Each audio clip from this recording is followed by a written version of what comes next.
9th സ്റ്റാൻഡേർഡിലെ prism എന്നുള്ള ചാപ്റ്ററിലെ അടുത്ത problem number 17. ഇത് പേജ് നമ്പർ 208 രണ്ടാമത്തെ പ്രോബ്ലമാണ്. പ്രോബ്ലം ഇങ്ങനെയാണ്: the drum of a roller has base diameter 18 cm and length 1.2 meter. What is the area of the road levelled when it rolls once? Okay, ഒരു roller ഉണ്ട്, അതിൻ്റെ drum ഒരു തവണ role ചെയ്യുമ്പോൾ, road level ചെയ്യാൻ വേണ്ടി ഒരു തവണ റോൾ ചെയ്യുമ്പോൾ അത് എത്ര ഏരിയ കവർ ചെയ്യുന്നതാണ് ചോദിച്ചിരിക്കുന്നത് അല്ലേ. അപ്പോൾ ഈ റോളറിൻ്റെ ഡ്രമ്മ് ഒരു തവണ റോഡ് ലെവൽ എന്ന് പറയുന്നത് എന്തിന് ഈക്വലാണ്? അതിൻ്റെ കർവ്ഡ് സർഫേസ് ഏരിയക്ക് ഈക്വലാണ്. ഇതൊരു സിലിണ്ടറിക് ഷേപ്പാണല്ലോ വരിക അല്ലേ.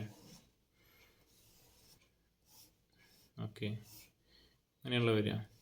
ഓക്കെ, ഇതൊരു തവണ ഒരു പോയിന്റിൽ സ്റ്റാർട്ട് ചെയ്തിട്ട് ഒരു തവണ റൊട്ടേഷൻ ചെയ്യുമ്പോൾ എന്താ പറയുക, അതിൻ്റെ കർവ്ഡ് സർഫേസ് ഏരിയക്ക് ഈക്വലാണ് അത് ലെവൽ ചെയ്യുന്ന ഏരിയ വരിക.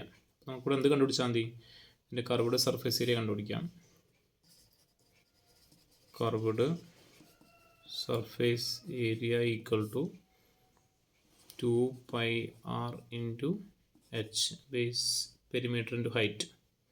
ഓക്കെ, അപ്പോൾ ഇവിടെ വേറെ വിഷയം എന്ന് വെച്ചാൽ ഡയമീറ്റർ കൊടുത്തിരിക്കുന്നത് 18 cm മറ്റേത് മീറ്ററിലാണ്, 1.2 meter ആണ്. നമുക്കിതിൽ ഒരു യൂണിറ്റിലേക്ക് ആക്കാം. ഞാൻ തൽക്കാലം cm ആക്കുന്നുണ്ട്.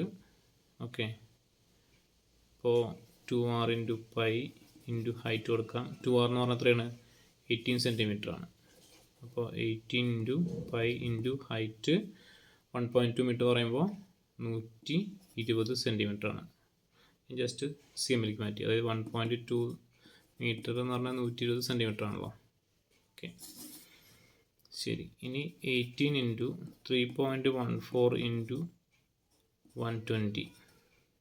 Okay, 18 into 3.14 into 120.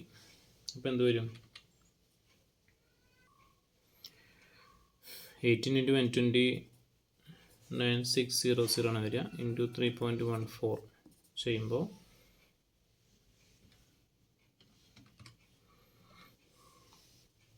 30144 13,144 cm square ആണ് അത് ലെവൽ ചെയ്യുന്ന ഏരിയ വരിക. ഓക്കെ, നമുക്ക് വേണമെങ്കിൽ ഇതിനെ ഇതിലേക്ക് മാറ്റാം, മീറ്റർ സ്ക്വയറിലേക്ക് മാറ്റാം.